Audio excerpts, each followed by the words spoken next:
Dulu kalau nak buat website, memang nak kena upah programmer dan designer beribu-ribu ringgit. Kalau tidak, website tu tak jadi cantik macam website orang lain. Tapi sekarang ni, bukan setakat nak buat website tu percuma, tapi boleh dibuat dalam masa kurang dari sejam walaupun anda tak ada background IT.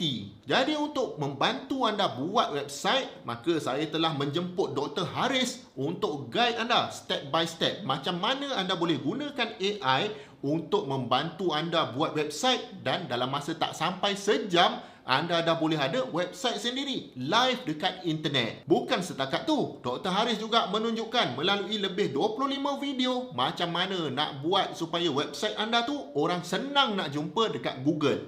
Yelah, sebab ada website pun, tapi kalau orang tak jumpa, nak buat apa kan? Sekali join je, anda akan dapat akses kursus ni sampai bila-bila. Maknanya bila-bila masa anda nak tonton, berapa kali anda nak tonton pun tak ada masalah. Asalkan website anda tu siap. Jadi kalau anda berminat nak buat website sendiri, nak ada website anda sendiri, dan nak Dr. Haris guide anda macam mana nak buat website step by step, saya jemput anda klik link di bawah.